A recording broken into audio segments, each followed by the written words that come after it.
Bonjour, bonjour, peuple congomani. Eza bino ndeko damasawa. Bon, nana quelques minutes, espérons dans un mois 30-40 minutes, eza makambo na ngeto sola muke. Lelo lundi, napesa bino mwa réflexion ya makambo toko réfléchir nango pona semaine oyo ebandi na vie politique ya mboka na biso Congo. OK? Bon, mon titre n'a commis diplomatie agissante selon IDPS et puis réaction ya Kagame sur intervention Kagame réaction na normalement sur affaire ya Jean-Luc Abiyarimana. OK? Natala ki ba vidéo ebele ya ba congolais ba zo sala elango ba émission et ba analyse et pas ikili. Mais bon, nga pena bina ya kuputia yanga input, OK? Input ça veut dire yanga pe makanisi, n'est-ce pas? Bon.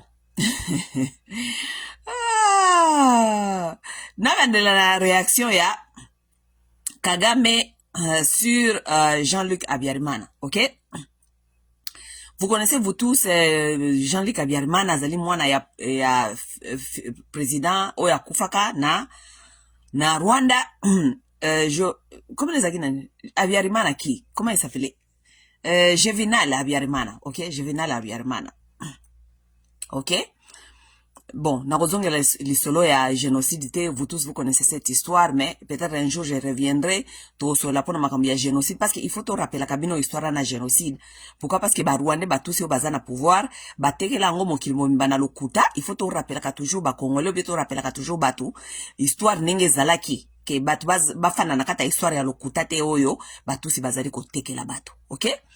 Et puis histoire batu si ba tekela batu comme na ngo démodé parce que batu ba ndi bango sous les solo anate. Batu ba ndi masu les solo anate.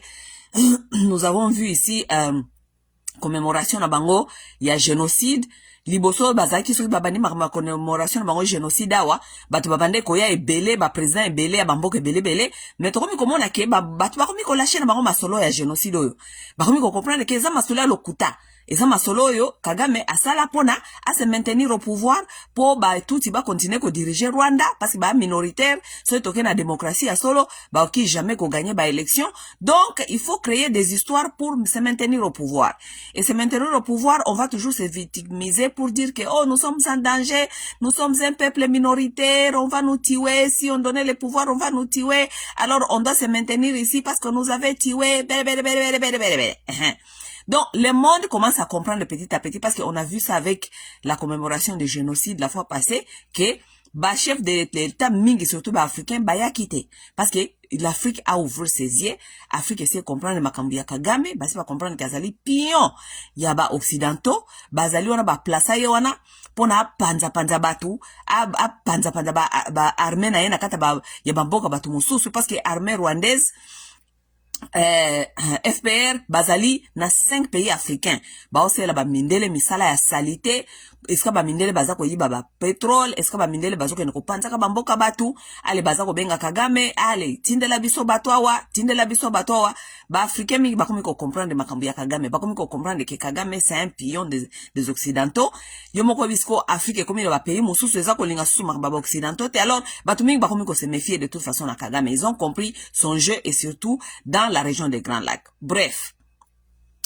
Mais, tola moka, Kagame abimia wasali déclaration na ye koloba, ndenge, ipare biso, ndenge to bomba ka ba interahamwe, et tout, et bon voilà, sikoyo, ba preuve bimi, parce que Jean-Luc, azoya pe na Congo, toza ko maintenir ye kuna, et tout. Bon, pour Kagame, il veut faire savoir aux gens, bon, l'histoire ne va intérêt moi ici là qu'à jamais, ok? Mais il veut faire savoir aux gens que, oh, voilà les preuves, tant que ça que va intérêt moi bazan na Congo, voilà preuve, et Jean-Luc Abiyarimana yewana ye na Congo, ba yambiye, et que, baliba ressusciter le sous mouvement ya, ba intérêt moi, ok? Mais pour Kigali, pour les Tutsis qui sont au pouvoir là-bas, bon, se maintenir au pouvoir, bien sûr, ils vont dire n'importe quoi, mais pour eux, Et ça veut dire que tout nyonso na biso ba congolais parce que tant bala bakababi ke biso tozana ba interamwe o tozana ba oti nakata ba armée na biso interamwe zate parce que toyebi te ce que ba interamwe bazaka nakata armée. OK? Pona Kagame Babantu nyonso bakoma on dirait ba interahamwe. Pour les Tutsis qui sont là-bas, ils sont en train d'apprendre même à leurs enfants que ba Congolais baza ba interahamwe. Donc toza ba Bantu. Si on est Bantu, on devient directement interahamwe pour eux, OK? Soit disant ba Congolais to ba interahamwe, ba Hutu nyonso bakoma ba interahamwe, mutu akiko déplacer.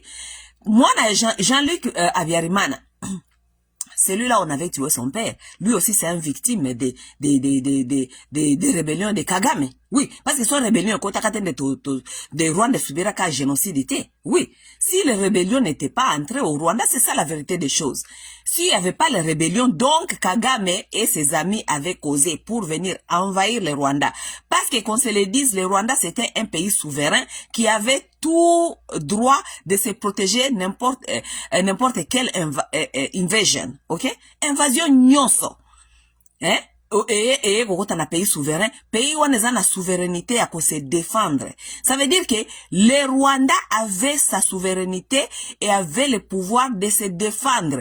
Et qu'il ne comment qui génocide, qu'il ne mata qui n'engeni, mais le Rwanda comme un État avait le droit de se défendre. OK?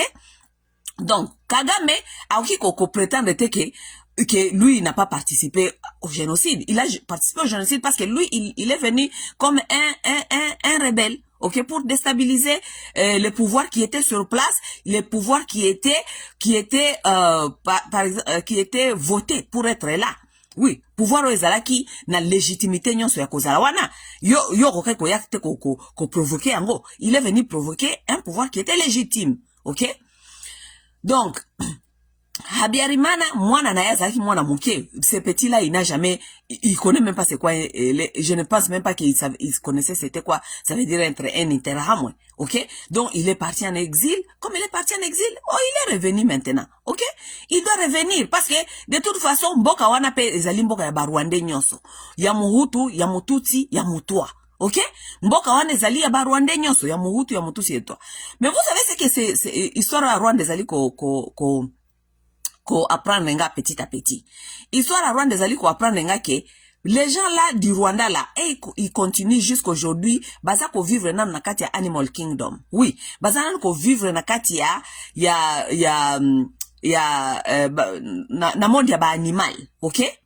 Parce que vous souvenez na pesa toujours exemple ba lion parce que ba lion baza na bizali mingi neti ya biso, OK? Ya ba humain, ba lion na ba macaco. Oui. Bon, ba animal mingi ba mamel pe bazana ba mamel bazana na ba bizali mingi ya biso pe ba mamel, OK? Donc vous voyez comment chez eux là ça tourne, hein? It's like a circle, it's like a vicious circle. Ça veut dire Kagame ya kimaka na boti na ye azaki epe mwana muke akendaki na Uganda. Kuna na Uganda bango bakendaki kuna na bakamba réfugié se focaliser batie ba mayel na bango sur place nini bakozonga na mboka na bango po baya kozwa pouvoir, OK? Pourquoi? Parce que il y avait un chef, un nouveau lion. Parce que na Animal Kingdom soki lion ya sikaye, OK? Lion ya sikazelaka oya kala akoma faible. Ou bien akoyaka ka lion ya sika akoki yaka pe ko attaquer kingdom ya ba lion wana abundisi lion azali wana. Soki lion wana o azali sur place aza makasi akimisi yo ou bien abomi yo, OK? Mais yo soko za makasi oye ko bundisa lion wana et surtout soko komi affaibli oko lia ye obomi ye okimisi ye. Soki ye lion wana obomi ye, qu'est-ce qui se passe? Tous ces enfants mâles, tous ces enfants de lionceaux mâles vont fuir. Ils vont fuir parce que lion oya ko s'installer sikawana ako boma ba lionceau wana nyonso. Soki bakimite. Soki baza faible bazana ba bébé ba ko kimate lion wana yaka s'installer à sikawana aboma ka ba lionceau nyonso. Oui. Mais soki baza ba lion o bakomi kokola bakomi mwa mikolo bakoki ko se prendre en charge ba lion wana bakimaka bango nyonso. Parce que lion ya sikaye, lion ya mal aye, alini komona mal mususu wana te. OK? Et comme sikoyo lokola makambo tozali ko vivre sikoyo na Rwanda, ok? Parce que Kagame akimaka na ba ndeko na ye ya ba tusi mususu bakei, comment ça s'appelle, bakei exil. Bake kuna ba se regrouper, ba s'arranger, ba ye ko bundisa susu Habyarimana. Ça veut dire ba lion na mike bakendaki kuna bakomi na makasi, ba ye ko bundisa lion ya azaki na Rwanda. Ale ba bomi Habyarimana, bana nyonso Habyarimana, ba lionso nyonso ba kimi. Liye Kagame aye a s'installer na batuna ye pouvoir ya sika. Sikoyo mwana Habyarimana sika azalaki Jean-Luc ye pa kokola ti. Tango bobo makaba papa ba lion wana. Boye bakateke ba lion wana pe ba kimaki wana, bakei kuna bakokoma pe makasi, bakokoma pe ba lion mususu pe bakoya lisusu ko bundisa yo. C'est ça que nous sommes en train de vivre. En tout cas, nous sommes en train de vivre Animal Kingdom au Rwanda. C'est ce qui se passe au Rwanda. Bosikoyo, Jean-Luc pe akimaki. Po bobomaki tatana ye. Azaki lionso akimi. Tango akeska akimaki kuna bokanisa ye pe kangika kama boka otala bino. Lui aussi, il a fait il réfléchissait. Lui aussi, il faisait, aosa la moi contact na ye, na batu. Azo kotala, parce que Rwanda pe zamboka na ye. Aza obligé peut-être kofanda na exil toute sa vie. Non, il n'est pas obligé d'être en exil toute sa vie. Oui. Bosikoyo, Kagame akomi komona danger. Lionso wana kimaka na bomwana. Il fallait même pas boma bango nyonso ndenge ya monaka. Il fallait pas boma tabana wana nyonso. Mais comme ils ont eu le temps de s'échapper, Lionso akei kendaki akomi pe makasi. Esika kendaki akomi pe makasi. Azako se préparer yepe nini ya kozonga yepe na mboka na ye. Ça veut dire yo Kagame, loko komi kokoma lion ya affaibli, po komi kokola. Oui, okomi kokola. Pe idéologie na yo wana oyo eza na Rwanda sikoyo, on dirait ba Rwanda bakomi na bango kolemba bitumba. Parce que il y a pas longtemps atomoni Kagame azako gangela ba Rwanda na kati ya salle, botelema, bozoko lala, botelema. Parce que azako mona ki bazako lala. Barwande ya mikolo ndire bazoko kalisusu makambo ya Kagame te bako kalembango su makambo te ya bitumba kokanga kabisa kokima kokaka kabisa kokima parce que bako bando kabisa kokima ti mokolo nini. OK? Siko Kagame akomi kobanga aza lion siko azali affaibli azali lion oyo akomi kosila makasi siko yo lionso wana akimaka wana Jean-Luc Habyarimana yepe akomi kozwa moi force akomi kozwa moi force. Tant Kagame amoni ke baya aye na Kinshasa soki bayambaki ye soki pe ayaki ye moko ngana yebite mais aya ezala ke bayambaki ye ezala ke ayaki ye moko mais Jean-Luc Habyarimana azana droit ko tambola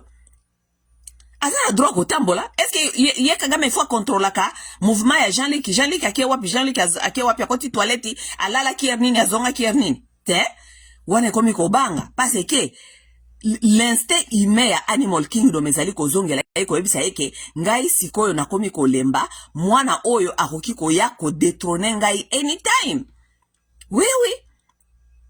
Siko yes ko avion siko na bull siko linga intimider batu aba na komisa la victime abandi ko yebisa batu ko sala ba déclaration que oh oui omoni tant tozo sabino ke ba interamo bazana Congo tala kutu Jean-Luc akei kuna eto Jean-Luc akoya na Congo liko bake asa interamo ubie ko na Congo liko bake ayeko komona ba interamo ata ayeko mona ba interamo ba Rwandais ba Congolais.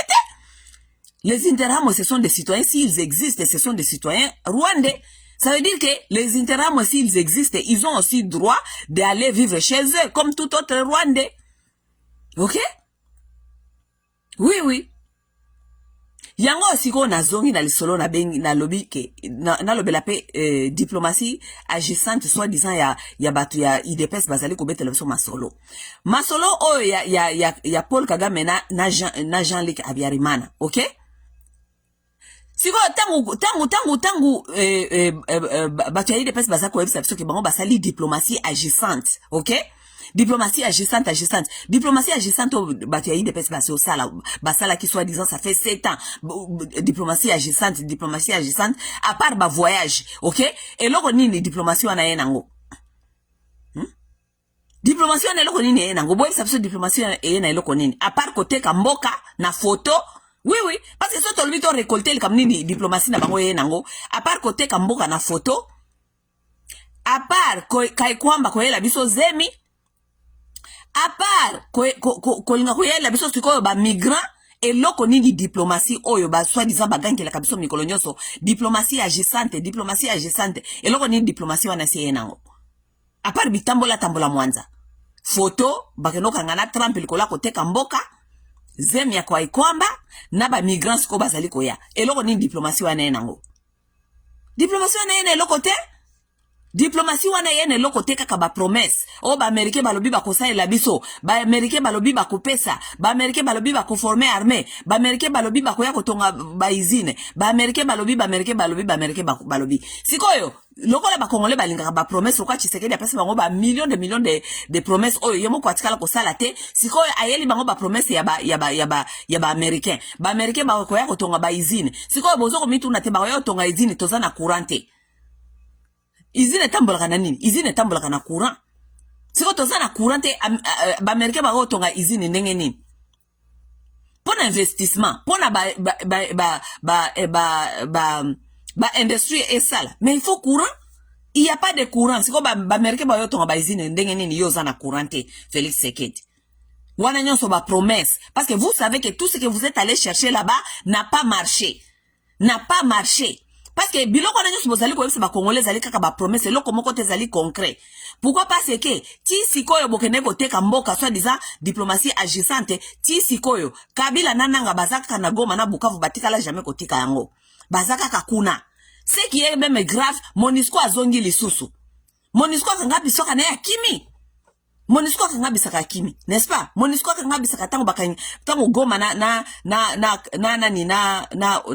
Bukavu bakanga kyango MONUSCO azongi lisusu MONUSCO azongi kosala nini parce que linko lobake guerre yango makambo lelo makambo ekosila kalelo te parce que soki makambo soit disant America régla ki yango ekalate kosila MONUSCO alingaka zonga lisusu te siko MONUSCO lisusu kosala nini présence à MONUSCO linko lobake tozali na ba problème o eza résolu lelo te kosila kalelo te parce que MONUSCO esika azali MONUSCO kolinga pe kokende te parce que eza mission na bango eza façon na bango ya ko créer ba emploi pona batu na bango MONUSCO azonga lelo te MONUSCO azongi lisusu na Congo azongi akangaki bisaka kenda kitango ba rebellion yaki azongi diplomatie agissante eza wapi résultat diplomatie agissante tozo kozela ti sikoyo nanu tomoni eloko te eloko malonge ezali te rien n'est promettant rien ne nous promet que makambo ekobonga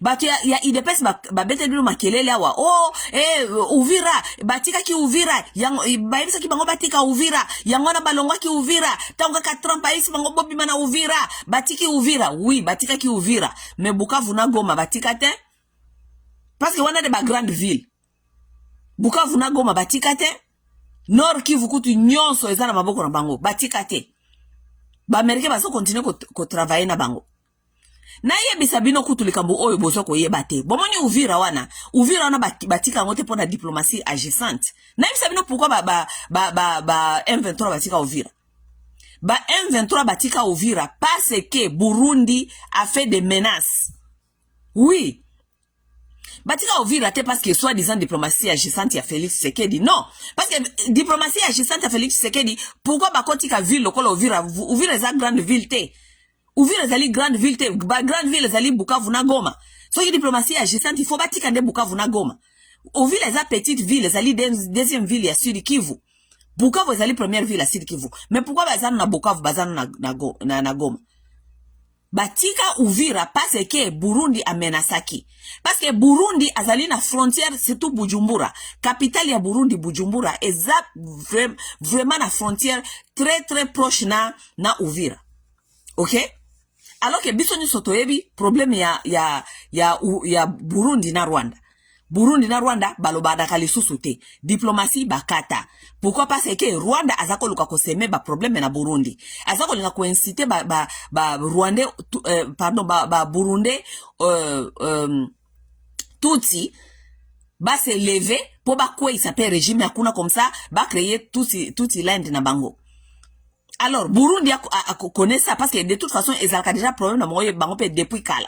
Burundi pesa kana problème lokola Rwanda nenge zalaka na ba Hutu na ba Tutsi tout ça. Mais Burundi quand même essaye de manager cette affaire.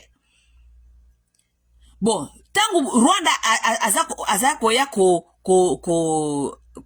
enflammer ba conflit na Burundi abime muto aulu la biso ba problème to kata kaka makambo ya muto yo Burundi akata na ye diplomatie aboya Rwanda na pembeni na ye tangu ba tu M23 bazali ko s'approcher na Uvira ezali gate ezape porte ezali kwa Congo Kinshasa na Brazzaville, n'est-ce pas? Ndenge bango bazana Uvira. Bujumbura ezaka kawana. Bujumbura ezali capitale politique ya Burundi. Burundi mbala moko ebengi, Burundi ebenga Nations Unies. Ebenga esala diplomatie nango isi batu oyo balongwa awa noki sinote ngai na kobanda ko bombarder, je suis en danger, sinote na kobanda ko bombarder en désordre. C'est ça que Burundi a dit. Burundi a dit moi je dois me protéger. Et vous avez vu comment est-ce que le président de Burundi était catégorique lorsqu'il a dit makambo bozali ko tolérer oyo Rwanda zali ko sala na est ya République de Congo. Ce qui est comme menace. Nous tous, nous allons rentrer dans cette guerre. Il avait fait une déclaration très claire. Il n'a pas entendu. Azela Kite va expliquer Makam. Parce qu'il connaissait ce que le Rwanda était en train de faire.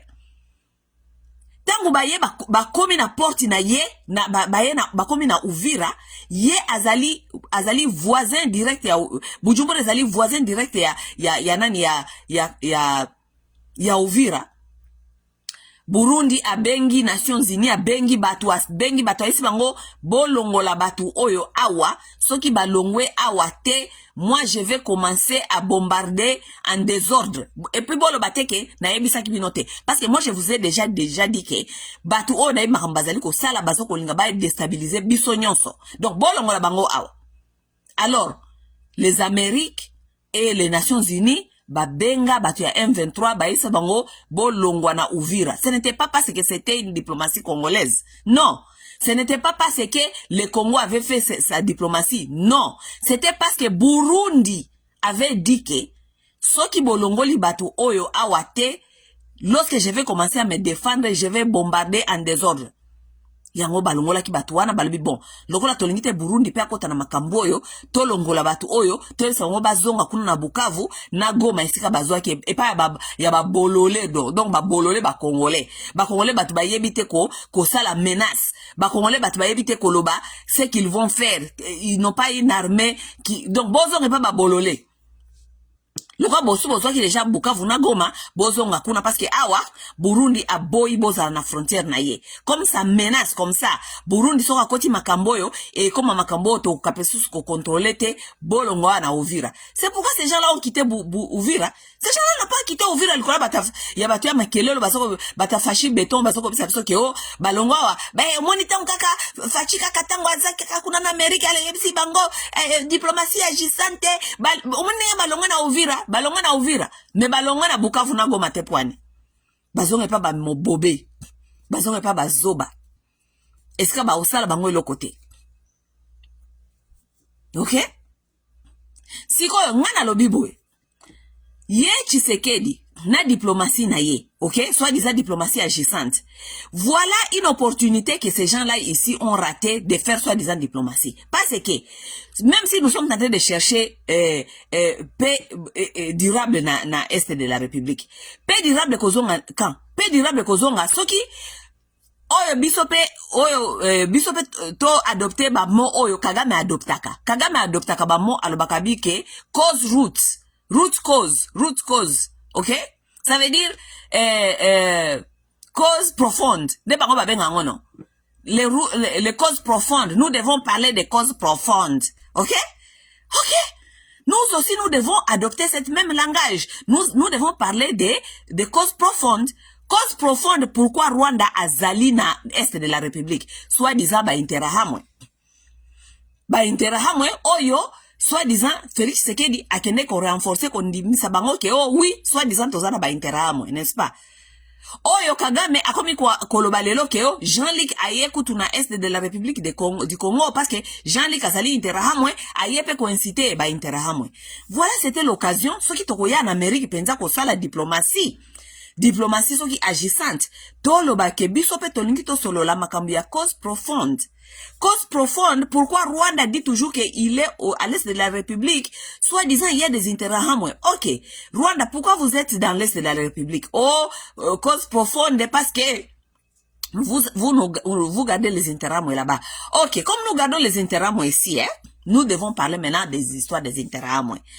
Les Interamwe sont congolais ou bien ils sont rwandais? Question kaka o batuna ka Tshisekedi parce que Tshisekedi partout akendaka kofunda soit dizake kofunda batuna ka Tshisekedi question moko ba M23 baza ba congolais ou bien baza ba rwandais. Tshisekedi alobaka na batu nini? Oh baza ba congolais. OK, si ce sont des congolais, ça veut dire que ce sont des problèmes internes. Nous ne pouvons pas vous aider. Allez régler ça chez vous. Bossa la ba dialogue, bossa la nini kune pa na bino parce que ezali problème interne. Pourquoi? Parce que si ce sont des problèmes internes, baki koyebisa citoyen ya mboka na yete akende wa kima atikela yo te. Parce que wana ezepa ina ye. Ça veut dire, lokola zepa ina ye, kuna pe zepa na yo, ezepa ina ye, bokende koyoka na kuna, iloko nini bozali koyoka na te, popo ye bako arrange kufanda kuna. Soka zaiki mutalibanda, bako yebisa mutana libanda bi, problem no ezali nini? Obwe, yo za mutalibanda okiko kende kuna te, zonga epa ina yo. Nenge zalaka, nenge conflit normalement ba gera kango. C'est simple comme bonjour, ata mwana ya école maternelle okiko comprendre loko wana. Mais, tango ba Tshisekedi akenda kakuna. Oh, tozana M23, mais ali soutenu par Rwanda. Ok. M23, baza ba congolais ou bien baza ba rwandais? Tshisekedi agangi. Oh, baza ba congolais. Ok, baza soutenu po na nini? Oh, parce que Rwanda omoni baza na ba origine yakuna, Rwanda za ko soutenir bango. Ok, mais baza ba congolais ou bien baza ba rwandais? Oh, baza ba congolais. Ok, donc ça veut dire ce sont des problèmes internes. Boke ngosolana bango comme ça otala, soki boko kozwa résolution comme ça Rwanda etkala libanda nalge baza ko soutenir bango mais soki ba congolais bo solo. Bon, siko biso pe totuni boy, biso pe il faut toloba kasiko. Nous devons aussi traiter ces problèmes root cause. OK, root cause ça veut dire des comment on dit des causes profondes, n'est-ce pas? Les causes profondes, soit disant que les causes profondes, n'est-ce pas? Ok, les causes profondes sont quoi, Rwanda? Pourquoi vous êtes au Congo? Oh, nous sommes là-bas parce que nous sommes en train de chercher les Interahamwe. Ok, donc, les Interahamwe, est-ce que les Interahamwe sont des Congolais ou bien ce sont des Rwandais? C'est une bonne question.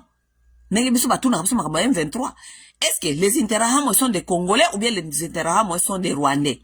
Oh, les Interahamwe sont des Rwandais. Donc, si les Interahamwe sont des Rwandais, vous aussi, vous devez vous devez vous asseoir et parler là-bas les histoires des Interahamwe parce que les Interahamwe sont des Rwandais. Bazako bundisa nini, balingi nini, parce que ce sont des citoyens rwandais. S'il y a un problème, vous devez gérer ça entre vous, frères rwandais. OK? Mais vous ne devez pas venir tout le temps au Congo pour nous dire que, oh, bozako intercaler Interahamwe, bozako tindika Interahamwe, bolingite Interahamwe, tout. Non. À un certain temps, vous devez aussi avoir une diplomatie qui doit aussi marcher à notre faveur. Ça veut dire, nous devons aussi chercher des solutions à long terme. Nos solutions à long terme, ça veut dire quoi? Nous devons nous débarrasser de cette histoire des Interahamwe. Vous n'allez pas continuer à dire aux Américains que nous avons des Interahamwe, nous cachons les Interahamwe. Non. Les Interahamwe ne sont pas des Congolais. Comme les Interahamwe ne sont pas les Congolais, ils sont rwandais, ils sont citoyens rwandais, ils ont chez eux au Rwanda. Ils peuvent avoir des problèmes là-bas, mais ce sont des citoyens rwandais.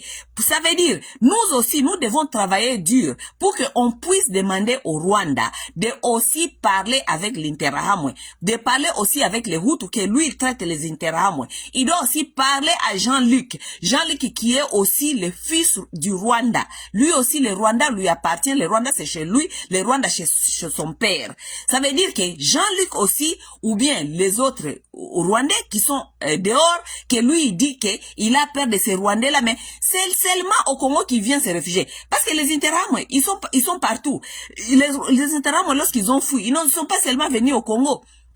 Les Interahamwe sont allés en Tanzanie, les autres sont allés jusqu'à Namibie, kuna na Mozambique, kita kuna. Mais pourquoi y a tingamika kanabiso? Atingami no soponani. Donc, diplomatie wana nyoso bokina kosala, ça fait 7 ans. Oh, et boteli biso kaka, photo, et boteli biso zeme ya kwa kwamba, et boteli biso soit disant ba opesa biso ba migrant, boko kate ko expliquer ba américain que lokola Amérique ezali ko forcer bino, ou bien ba tindi bino sko bozo bokende Qatar, soit disant sko kuna na Qatar, nde fobo so la sko makambia ba M23, boyo kana nano entre bino na bino ba Congolais, donc bino ba Congolais, na ba M23, bino nso ba Congolais boyo kana, mais pourquoi ba ngope ba kosa la Qatar te, pona pour pouvoir sur place il y a Rwanda na ba Interahamwe parce que ba Interahamwe baza ba Rwanda baza ba Congolais. On ne peut pas nous coller l'histoire de l'Interahamwe toute notre vie. Non. On ne peut pas nous obliger chaque fois que, oh non, bon, le Interahamwe et tout, non. Nous ne pouvons pas chercher les Interahamwe parce que nous ne connaissons pas là où ils sont. Les Interahamwe sont partout. Ils sont dans l'Afrique partout. Ils sont partout. Bakima, Bamsou, Basana, Brazzaville, Bamsou, Bakota, Bazamba, Mingi, Kutu, Bakufa, Nabama, Interahamwe, Bakufa. Les Interahamwe n'existent même plus. Ok? Comme vous avez les problèmes chez vous là-bas, les Hutus et les Tutsis, pourquoi ne pas aussi aller faire vous asseoir là-bas chez vous, bossa la binope, yabino doa. Ceux qui battu à Tshisekedi, bozalaki capable de nous ramener cette affaire-là. De dire que, la communauté internationale ou bien les Américains ont aussi obligé les Rwandais à s'asseoir et à parler et à régler leurs histoires. Voilà une diplomatie. Là, nous sommes en chemin de trouver des solutions aux problèmes. Oui. En tout cas, vraiment, diplomatie au marché parce que il faut pas cause profonde. Cause profonde, bako bois qui la biso kama solote ya cause profonde. Bango il faut pas solo ya cause profonde. Parmi la cause profonde bango, il faut bango ba solo là na ba Interahamwe. Baza obligé. On ne peut pas nous obliger seulement nous de parler avec soi-disant M23. Baza ba rebelle et que bango ba ko sona ba M23 te. Bango baki ko lobate ke biso to eberja ka ba M23 Interahamwe bango ba yebi même pas est-ce que Interahamwe ezalaka parce que lelo Rwanda ezali ko contrôler est de la République nano bakangia ta Interahamwe mon côté bakanga ba Interahamwe wa o mwe bakangi ba Interahamwe parce que bango ba luka ba Interahamwe ba est-ce que ba Interahamwe bazaka qu'est-ce qui leur manque maintenant ba kende ko ba Interahamwe bon si koyo bango balobi ke baza na kati ya Congo parce que bazali ko bunisa Interahamwe mais biso toki ko lobate ke biso pe toki ko kota na kati ya Rwanda te parce que ye bazali ko former ba rebelle ye azali ko former ba rebelle bazali ko ya ko attaquer Congo parce que ba soda wana nyoso ya ba kota na kati ya Congo baza ba Congolais te baza bango nyoso armée rwandaise kota donc biso pe toko kota na kati ya Rwanda biso pe tolobake c'est parce que bango bazali ko former ba rebelle awa bazali ko former kotinde la biso soit disant ba soda na bango bako sa biso bazali ba Rwandais yango biso pe tena no ko sécuriser ba frontière. Nous aussi nous avons cet argument aussi que nous pouvons donner aussi parce que biso ko tozana ba preuve parce que bango ba soda na bango baza pena na kati ya mboka na biso et tout le monde est au courant que ba soda na bango baza na kati ya mboka na biso. Nous aussi on pouvait aller au-delà de nos frontières pour nous dire que Kagame soutient toujours les gens qui vont venir nous menacer. Nous aussi nous devons être proactifs pour na tata oyo lokola linga ko menacer biso tout le temps biso pe to tie offensive measure ne ba mona mikolo offensive measure offensive measure wana ezaka kaya Kagame te offensive measure pe za ya biso parce que nous sommes au courant et nous avons des preuves que lui il forme les gens pour venir attaquer le Congo. Il donne même ses militaires pour venir attaquer le Congo attaquer le Congo. Biso pe toko sala defensive measure te. Biso toko sala defensive measure te. Beaucoup ça defensive measure te pourquoi parce que papa na bino ya bitambola tambola Tshisekedi a forma na ye armée te musala na ye bitambola tambola azana armée te yangwana akosa la defensive measure te parce que biso toza vraiment na ba prévention ya kosa la defensive measure toke ne penda kokota ti toke no kokota penda Rwanda tozwa Gisenyi tozwa penda ba parti wana nyoso penda wana nyoso ya ekangami na biso tokozwa nyoso tokangi wana tobito defensive measure. Parce que tata oyo talaka makambo asala biso ça fait 30 ans asala biso makambo nyoso tout est documenté. Oui, tout est documenté. Biso tozwa Interahamwe totindi Interahamwe na kati ya Rwanda ke ko boma moto. Totinda jamais Interahamwe ke na Rwanda ko boma moto. So ki soit disant Interahamwe imaginaire na bango existaka. Bango ka ndeba yebi esika zalaka. Mais biso totikala jamais ko comploter na Interahamwe ke ko boma moto na Rwanda. Totika on n'a jamais comploté. Oh, est-ce que nous on a comploté avec les Interahamwe ba ke ko boma moto na Rwanda? Jamais. Ok?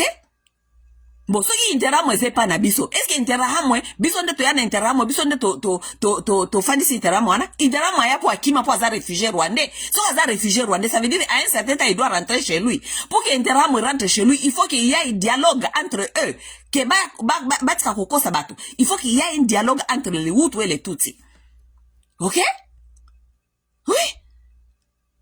Soki nde diplomatie bango bakende ko sala yango wana, tolinge ki tondima. Oui, oui, en tout cas, ils allaient penda vraie diplomatie. Parce que, ce qu'on te commis, te commis qu'on soit pas, yako résoudre, problème profond, soi-disant. Pour bango, baler, ça comme problème profond. Biso, il faut ce qu'on te manda, c'est un problème profond. Nous devons parler de problèmes profonds. Problème profond des alliés, vous dites votre problème profond des alliés, les intérêts moi sont ici.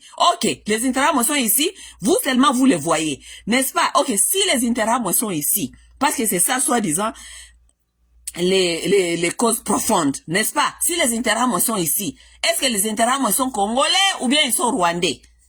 Ils sont rwandais. Donc, s'ils sont rwandais, ça veut dire que vous devez faire une dialogue entre vous rwandais. Oui. Comme ça, communauté internationale est forcée bango beba sala, dialogue entre bango na bango, nenge bazali ko forcer biso to sala dialogue na ba M23. Comme ça, mutu mtazui ba rebelle na ye, asali na bango dialogue, to bongisi makambo mutu mtafandi epai na ye. N'est-ce pas? Mais ça ne peut pas marcher comme ça. Pourquoi? Parce que, batu o nyonso bazako sala ba politique oyo, eza la côté na biso, eza la côté ya ba Kagame, bango nyonso bazali na copie ya Mindele, baza na copie ya ba multinationaux ba ya copier biso, baza na kati ya kopo oyo. Ils sont dans ça? Oui, oui. C'est pour faire que nyakero ya go bisabino bisibino ke ata baboto biso mboka na est-ce que tu veux même que baboto la biso mboka tozaka na sipso ba boto la biso est que eza plan ezali ya balkanisation est-ce que tu veux que tokoma na niveau mais nyakero ya ki déjà nyakero ya bisibino déjà 2 ans avant nyakero bisibino 2 ans avant makambo ebima azo biso ata mboka ngo bakoboto la kabino yango ata je mets akiko le bango na kata église pobo comprendre makambo olo bate po bizenge bato basambela kabisambela sambela ko bakaka amen. Asambela, c'est une femme qui prie. Asakana mabolongo na se. C'est une fille qui a les craintes de Dieu. Nyakera biso sabino nini wana église.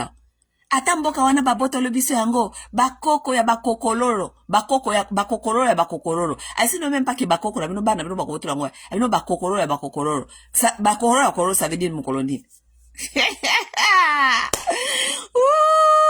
Bakokoloro ya bakokoloro nde bakoya ozomisa mboka wana.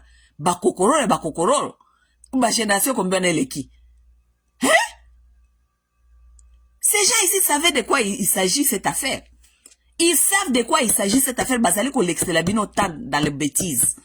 C'est seulement les fanatiques qui ne voient rien. Ba fanatiques bazo mone le côté bazo ganga kaka wo. Hein? Oh, tu sais qu'il y a une diplomatie agissante. Depuis tu sais qu'il y a une diplomatie agissante. 7 ans yango tozo kene diplomatie agissante. A perdre mbongo combien na ba voyage na ya kili. A perdre mbongo combien? Et belé bebo. Et loko nini loko diplomatie agissante yenango. Et loko te. Diplomatie agissante yenango kaka ba promesse ba mindele ba koya ko sala boye, ba mindele ba koya ko sala boye, ba mindele ba yo tonga izine na mboka ezanga courant, ba yo tonga izine ndenge nini. Tous les promesses là que Tshisekedi vous a donné, ata mon côté à ça là. Pour courant ezate. Oko tonga mboka te zanga courant zanga balabala. Ba américain ba oyo tonga ba izini wapi? Na kata capitale, ba tonga na capitale te donc il faut pas tonga ngo na ba province na ba place ezali reculé. Oui, n'est-ce que ba tonga ba izini. Kuna ba place ezali reculé kuna ba balabala ezalaka te, courant ezali te, mai ezali te. Aéroport ezalité. C'est quoi, ba américain, ba oyo tonga izini. Yoko ba congolais ba gangi, wow. Parce que baza ko réfléchir te. Ce sont des gens qui ne réfléchissent pas au-delà des sentiments.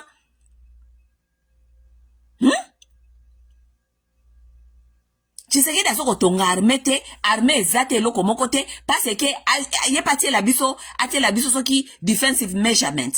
Defensive measurement ça veut dire que Kagame azali ko former bat bayar toujours ko attaquer biso peut to ça la defensive measurement donc to zana armée na biso to tindi kangwe ko titi bagisenyi.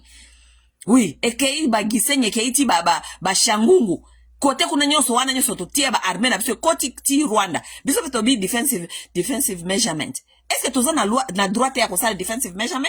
Toza na droit kosala defensive measurement parce que to moni ndenge bato bakotaka tout le temps, tout est documenté que Rwanda kotisaka ba tout le temps. Donc bozali pays souverain, boza na droit kosala defensive measurement.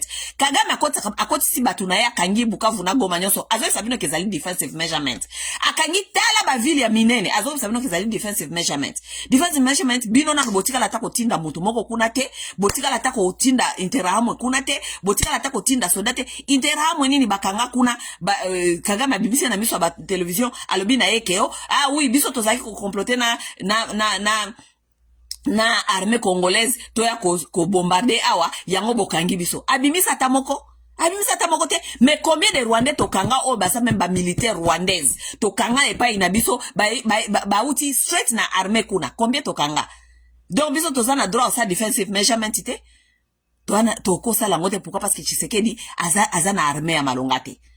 Tshisekedi akende kotonga armée, ali kotonga armée te, alinka ka ba voyage o azoko ndo sala diplomatie yango eboti eloko moko te atangunge boti te eloko moko te. Kobebe sakaka mbongo pamba kokenda ka ba église ba fete, kokenda ka ba kamba. Tshisekedi akenda kata ba base militaire te, ayebi ata ba base militaire mususu ya Congo eske zalaka te. Un commandant suprême akenda ka ba base militaire te. Pays est en guerre, pays est attaqué, azalaka na base militaire te. Pour que notala afin de la basoda na yewana. Parce que mi connais sur ça que basoda bazana ordre te, baza désordonné, baliaka bien te tout, mais où est leur commandant suprême? Il n'a qu'à aller là-bas. Akende kofanda kuna na base militaire pour ayeba kamakamwele kakakuna, ayeba makamwele kakakuna. Parce qu'on est normalement bazala ko la bureau na ye. Parce que ça musala ne liboso na mboka wana ko sécuriser Congo et ces gens et leurs biens. Hein? Mais faites aratakate, matanga aratakate, ba voyage aratakate, ba festival aratakate, et loko moko te aratakate. Sikoyo bino ba Tshisekediste, boye bisangana no bozo continuer ko soutenir ye. Sur quelle base? Boye bisangana no, sur quelle base? Sur quelle base, mes chers amis? Bino ba aveugle Tshisekediste, bozali ko soutenir Tshisekedi sur quelle base? Même na niveau ya Union africaine, Tshisekedi akoki ko envahir lelo Rwanda. Pourquoi? Parce que na Union africaine, les gens là avaient signé. Ba signa ba masolo kolobake, aucun pays africain peut héberger ou bien ko héberger batu oyo bakoki ko ya ko sala par exemple ko sala pays voisin mabe. N'est-ce pas? Ye Kagame azali ko accuser biso ke to héberger ba soit disant ba interamo. Biso to tikala jamais ko ndima ba interamo ba interamo ba yaka bango moko ezalaki nani accident de l'histoire et pas ba bande ko bunda ba ye comme ba réfugié. OK? Ba ye comme ba réfugié soit disant to fallait ba traquer ba réfugié comment on dit communauté internationale na ba ce qui opération turquoise et tout. Ils étaient pas prudents. Ces gens-là se sont échappés. Ils ont problème à Congo. Ça veut dire que ils ont problème à la communauté internationale na Rwanda. Parce que les gens-là, ce sont des Rwandais. Ils doivent retourner chez eux. OK? Bisote totia kana mboka na bisote bino bango ke boya awa boba na ko s'entraîner bokende ko boma ba Rwandais te. Parce que interamo azalaka na ekutu lisusu te parce que James Kabarebe tout le temps James Kabarebe ayaka na musée babomi bato. Baboma ba utu nyonso. OK? James Kabarebe ayawana histoire tingi bayana ba réfugié camp nyonso baboma batutu. À part cela, basala ba opération ebele na temps ya Kabila. OK? Soki umoja 1, umoja 2, umoja 3, ba umoja kende plusieurs umoja. Po ba koluka nini? Baba ndo nimra ba kota koluka nini? Koluka ba interamwe. N'est-ce pas? Ça veut dire que tokomi na niveau que il faut Rwanda asololana batuna yeba kende. Il faut sololana batuna yeba kende.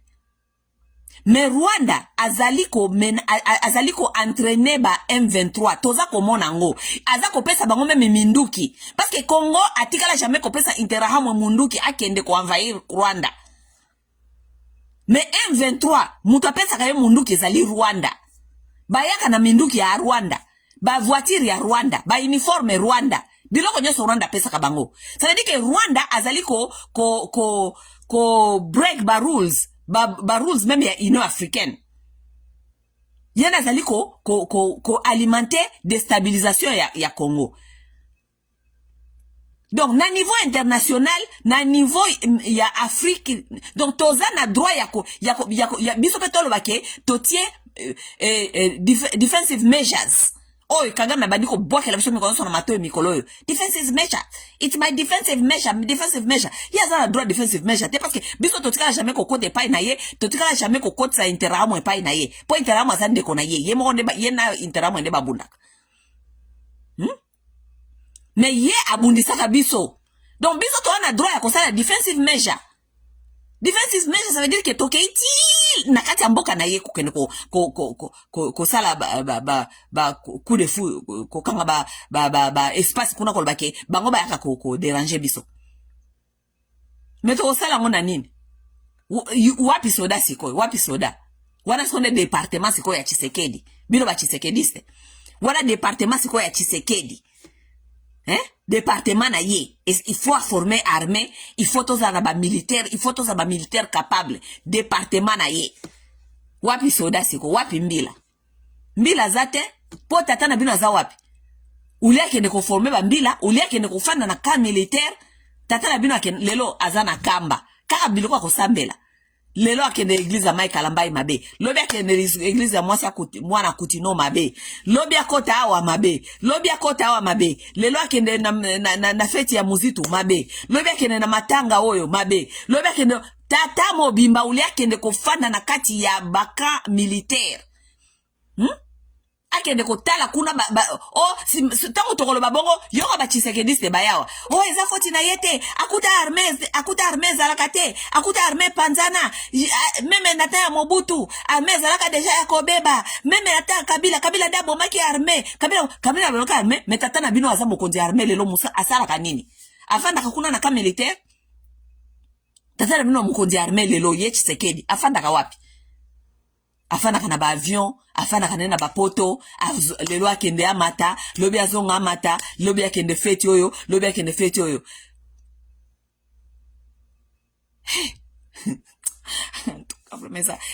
eza pitoyable. Et puis nous allons venir nous asseoir ici pour na koyoka bino bo bisa so ki Tshisekedi azosala. Tshisekedi azosala nini? Tshisekedi azosala nini mutu azangi armée? Azosala nini? Pays comme kaka passoire donc mutu akokota sécurité zate mutu akoko contrôler mutu azate rébellion bimakotoyo rébellion mususu bimakotoyo rébellion mususu bimakotoyo donc armée zate. Mais lorsqu'on est Tshisekedi, on ne peut pas réfléchir parce que cerveau non c'est basi balia kiango. Lorsqu'on est Tshisekedi, on ne peut pas réfléchir. Diplomatie agissante, diplomatie agissante. Diplomatie agissante, vous êtes allé voir les gens qui doivent faire les décisions sur l'affaire de l'Est de la République. Vous n'avez pas été capable à dire à ces gens d'imposer le Rwanda, de s'asseoir avec son peuple. Vous n'avez pas été capable. Mais Rwanda a obligé Bino Solana M23. Mais vous n'avez pas été capable d'imposer aussi Bango Beba Solana Interaham ou Beba Solana Bahutu. Et vous allez nous dire diplomatie agissante. Diplomatie agissante dans Dengenin. Il y a rien qui a changé dans ça.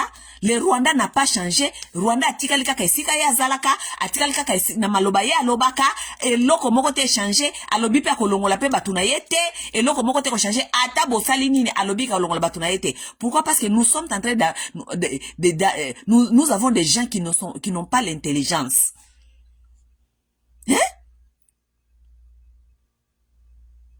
Bilo bouti na Washington, teki minere, minere, po kanisa ke minere wanande eko changer makambu na este. Makambu na este change mete, batini bino susu bozo ngakaka, boke no sola na Qatar na M23. Mais Rwanda ya solo la kana rebelle te, Rwanda sola kana rebelle te mais bino kande bifo so kana rebelle.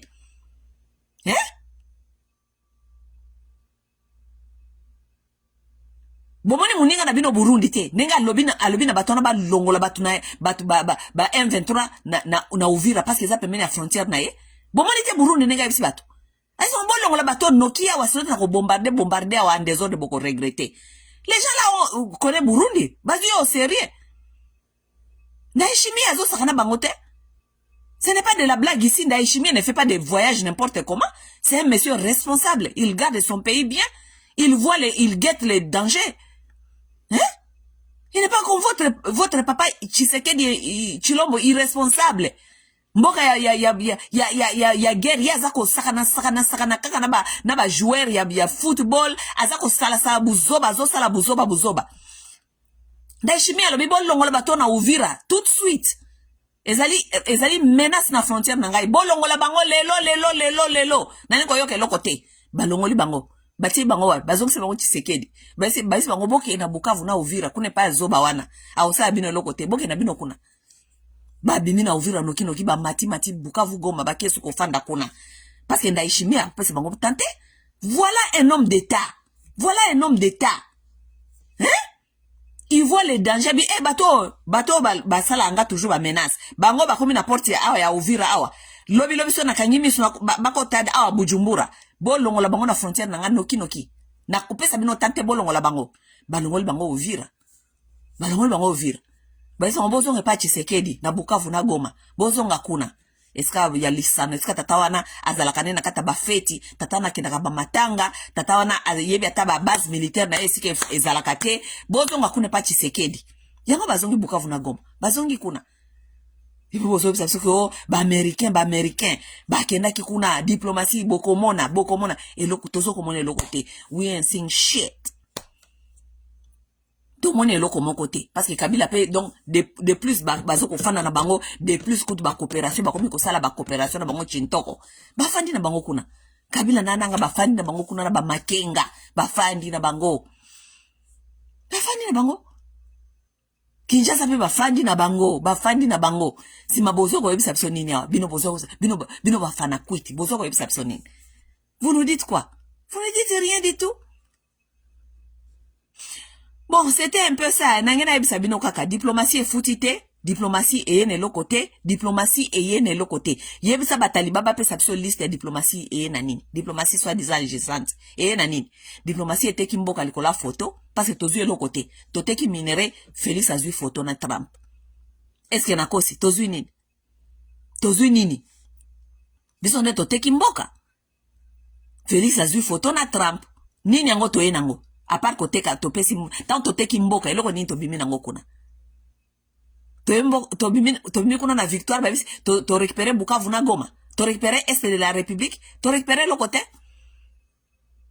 est kaka ndenge ezalaki na maboko ya bato ezalaki nango et en plus de cela bazongi se biso sous MONUSCO est-ce que MONUSCO ezali ça veut dire que eza ba conflit à libela ba conflit ne ko sila kate bazongi se biso sous MONUSCO. Si nyama be makasi, MONUSCO azongi. Si nyama be makasi, MONUSCO azongi.